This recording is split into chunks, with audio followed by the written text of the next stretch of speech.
بسم اللہ الرحمن الرحیم بسم اللہ الرحمن الرحیم الحمدللہ نحمده ونصلی علی رسولہ الکریم اما بعد رب اشرح لی صدری ویسر لی امری واحلل عقدۃ من لسانی یفقہوا قولی۔ تاریخ اسلام کا ہمارا سبق ہے اور ہمارے آج کے درس کا عنوان ہے واقعہ طائف۔ سن 10 نبوی میں نبی علیہ الصلوۃ والسلام کے ساتھ یہ واقعہ پیش آیا، یہ ہجرت پیش آئی یا یہ سفر پیش آیا جس کا ہم حصہ اول پڑھ رہے ہیں۔ سبق کو شروع کرنے سے پہلے ہمارا جو ایک انداز ہے کہ ہمیشہ پچھلے سبق کا ہم خلاصہ پڑھتے ہیں، اسی اسلوب پہ ہم چلیں گے۔ تو پچھلا جو ہمارا سبق تھا اس کا عنوان تھا عام الحزن یعنی غم کا سال۔ یہ بھی سن 10 نبوی میں ہی پیش آیا تھا جسے نبی علیہ الصلوۃ والسلام نے عام الحزن فرمایا تھا۔ تو اس درس کا کیا خلاصہ تھا؟ اپنے اس درس میں ہم نے پڑھا کہ بائیکاٹ ہوا تھا شعب ابی طالب میں جناب رسول اکرم صلی اللہ علیہ وسلم کے پورے خاندان کا، جس میں بنو ہاشم اور بنو عبد المطلب شامل تھے۔ اور اس بائیکاٹ کے بعد نبی علیہ الصلوۃ والسلام کی قوم واپس نکلی اور مکہ کی عام آبادی میں آ جا سکی۔ اس بائیکاٹ کے چند ہی روز بعد نبی علیہ الصلوۃ والسلام کی زوجہ محترمہ حضرت خدیجہ رضی اللہ تعالیٰ عنہ کا وصال ہو گیا، اور ان کے انتقال کے چند دن بعد حضرت ابو طالب کا بھی انتقال ہو گیا۔ یہ دونوں وہ بڑی ہستیاں تھیں جن کے رعب اور جن کی حیثیت و مقام کی وجہ سے کفار مکہ نبی علیہ الصلوۃ والسلام کے خلاف کوئی اقدام نہیں کر سکتے تھے، لیکن ان دونوں کے رخصت ہونے کے بعد کفار کی طرف سے مظالم کا ایک لامتناہی اور نہ ختم ہونے والا گویا سلسلہ شروع ہو گیا۔ یہ ظلم و ستم نبی کریم صلی اللہ علیہ وسلم پر بھی ہوا، عام صحابہ پر بھی ہوا، وہاں پر جو خاص لوگ تھے ان پر بھی ہوا، حتیٰ کہ حضرت ابوبکر صدیق رضی اللہ تعالیٰ عنہ انہی معاملات کی وجہ سے مکہ چھوڑ کر عام مسلمانوں کی طرح حبشہ کی طرف ہجرت کرنے لگے۔ تو پھر سرداران قریش میں سے کچھ نے روک لیا کہ تیرے جیسا عظیم آدمی اور اتنا خدمتگار، اتنا معاملات میں حصہ لینے والا یوں نہیں جا سکتا، اب ہمارے ساتھ ہی رہے، ہم آپ کو ہر سہولت دینے کو تیار ہیں، اگرچہ اس کی بعد میں وفا بھی نہیں کی گئی۔ تو یہ پڑھا ہم نے۔ اسی طریقے سے 10 نبوی کے منتشر متفرق واقعات ہم نے گزشتہ درس میں پڑھے۔ تو اس طریقے سے ہمارا پچھلا جو درس تھا اس کا خلاصہ مکمل ہوا۔ ہم آج کا جو اپنا سبق ہے اس کو شروع کرتے ہیں۔ ہمارے سبق کا نام ہے واقعہ طائف، یعنی وہ واقعہ یا وہ سفر جیسے میں نے عنوان میں بتایا، اس کو ہم ہجرت بھی کہتے ہیں، جس میں نبی علیہ الصلوۃ والسلام مکہ سے نکلے اور وادی طائف میں، طائف کے علاقے میں جا پہنچے۔ یہاں سوال یہ پیدا ہوتا ہے کہ نبی علیہ الصلوۃ والسلام نے مکہ کیوں چھوڑا؟ دعوت و تبلیغ کا کام مکہ سے کرنے کے بجائے طائف میں جانے کی ضرورت کیوں پیش آئی؟ تو جیسا کہ ہم نے گزشتہ درس کے خلاصے میں پڑھا کہ حضرت ابو طالب اور بی بی خدیجہ رضی اللہ عنہا کے انتقال کے بعد کفار قریش کی سفاکیت، ان کی بربریت، ان کا ظلم، انہوں نے گویا ان سب چیزوں کا ایک میدان گرم کر دیا تھا، اور مسلمانوں کے لیے حالات ایسے کر دیے تھے کہ گویا نبی علیہ الصلوۃ والسلام کو یقین ہو گیا تھا کہ اب اہل مکہ اپنی ضد، اپنے عناد اور ہٹ درمی کی وجہ سے اسلام قبول نہیں کریں گے، لیکن اللہ تعالیٰ کا یہ دین ہے، اس کو پایہ تکمیل تک پہنچنا ہے، اس کو مکمل ہونا ہے، اس کو ہر کچے پکے گھر میں جا کر رہنا ہے، لہذا اس کے لیے اب مرکز مکہ نہیں ہوگا بلکہ مشیت ایزدی، اور اللہ کی مرضی یہ لگتی ہے کہ کوئی اور اس کا مرکز ہوگا، اور وہاں سے اسلام کی جو نورانیت ہے، اسلام کی جو کرنیں ہیں وہ سارے کے سارے عالم میں پھیلیں گی۔ تو اس نئے مرکز کی تلاش میں نبی علیہ الصلوۃ والسلام گئے، اور گویا دعوت اسلام کا نیا میدان عمل نبی علیہ الصلوۃ والسلام نے جو سوچا وہ وادی طائف تھی، طائف کا علاقہ اور ان کا شہر تھا۔ اس وجہ سے نبی علیہ الصلوۃ والسلام نے مکہ چھوڑا اور طائف جا پہنچے۔ نبی علیہ الصلوۃ والسلام نے جو یہ مکہ سے طائف تک کا سفر کیا، اس میں نبی علیہ الصلوۃ والسلام اکیلے نہیں تھے، بلکہ اس میں نبی علیہ الصلوۃ والسلام کے منہ بولے بیٹے اور نبی علیہ الصلوۃ والسلام کے سفر کے ساتھی حضرت زید بن حارثہ رضی اللہ تعالیٰ عنہ بھی موجود تھے، یہ بھی نبی علیہ الصلوۃ والسلام کے ساتھ گئے۔ کس وقت یہ واقعہ پیش آیا؟ تو اس حوالے سے سال تو یہی ہے کہ سن 10 نبوی میں جب نبوت کو ملے ہوئے نبی علیہ السلام کو 10 سال ہو چکے تھے، یہ واقعہ پیش آیا، اور مہینہ شوال کا مورخین بتاتے ہیں۔ علاوہ ازیں اگر عیسوی لحاظ سے دیکھا جائے تو یہ مئی جون کا مہینہ پڑتا ہے، سن 619 عیسوی پڑتا ہے۔ تو اس طریقے سے نبی علیہ الصلوۃ والسلام مکہ سے اس سال طائف جا پہنچے۔ اب کچھ نقشے کی مدد سے ہم طائف کو جاننے کی کوشش کریں گے کہ یہ واقعہ طائف کہاں پیش آیا اور علاقہ طائف کا کہاں پر موجود ہے۔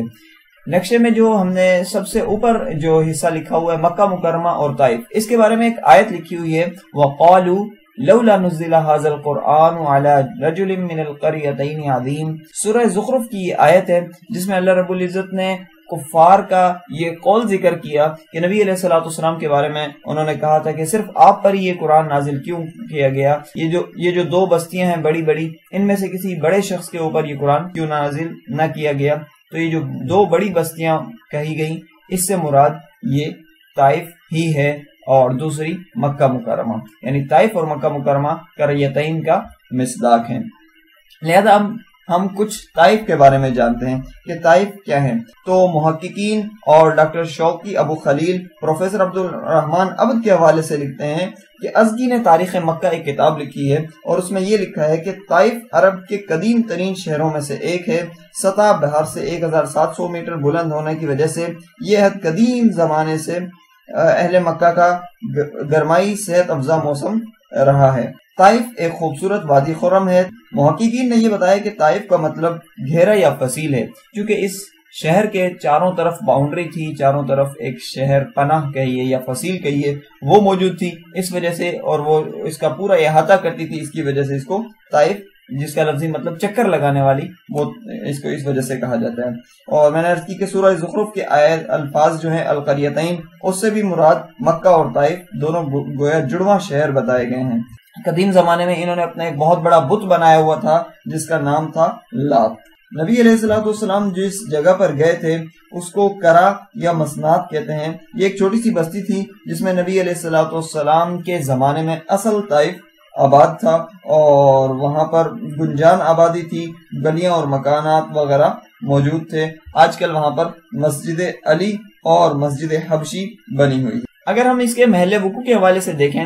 تو یہ جو علاقے ہیں یہ بحیرہ احمر کی ساحلی پٹی پر لگتے ہیں۔ اس میں چند بڑے بڑے علاقے ہمیں نظر آئیں گے جس میں مکہ مکرمہ ہے، جدہ ہے، طائف ہے اور اس طرح کے چند شہر ہیں۔ ان سارے کے سارے علاقوں کو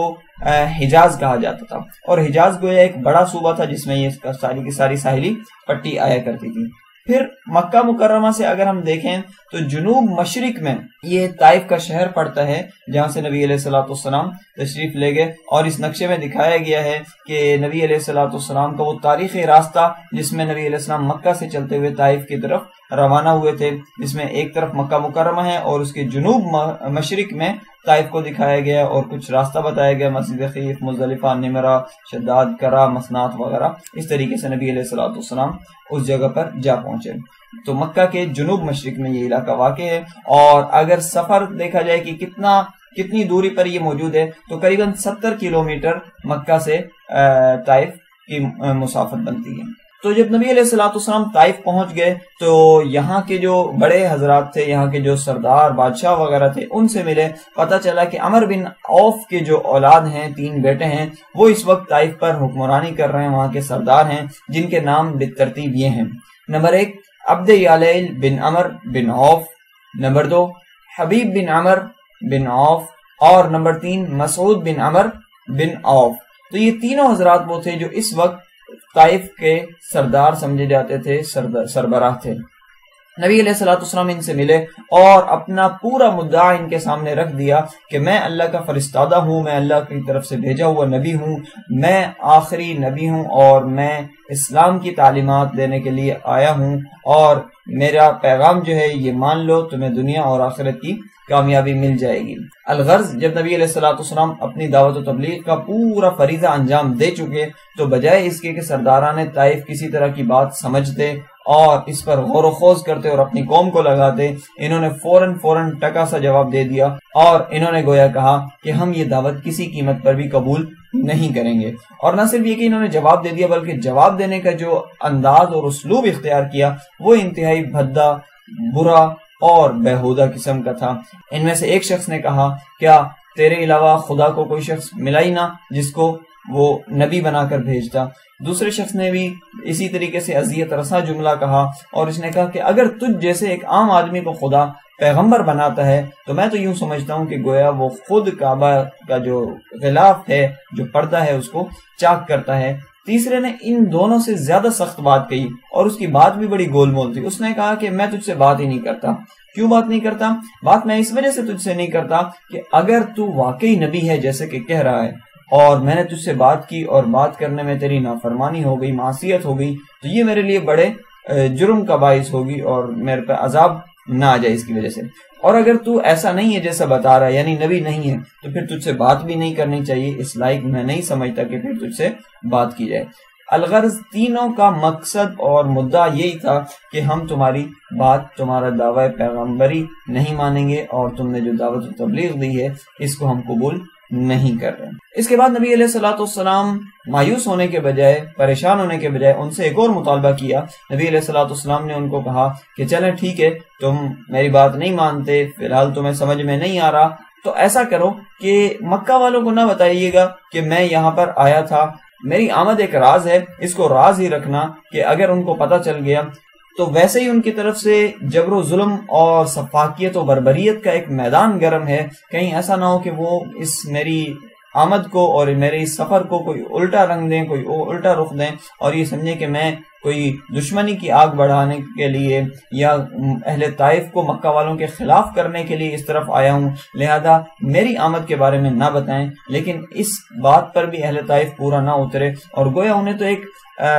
افشا کرنے کے لیے راز مل گیا، ایک اور بہانہ مل گیا اور انہوں نے فوراً سے اہل مکہ کو یہ خبر دے دی کہ تمہارا یہ بندہ یہاں پر آیا تھا. لہذا اب حالات کچھ یوں بن گئے کہ نبی علیہ الصلوۃ والسلام کی دعوت طائف والوں نے بھی قبول نہ کی. اب نبی علیہ الصلوۃ والسلام کو یہاں کو چھوڑ کے مکہ واپس جانا تھا، لیکن مکہ جا نہیں سکتے تھے کیونکہ اہل مکہ کو یہ علم ہو گیا تھا اور وہ اب گویا کمر کسے ہوئے تھے کہ مزید پریشان کریں نبی علیہ الصلوۃ والسلام کو اور اس حوالے سے باز پرس کریں اور اس حوالے سے نبی علیہ الصلوۃ والسلام کو اذیت اور پریشانی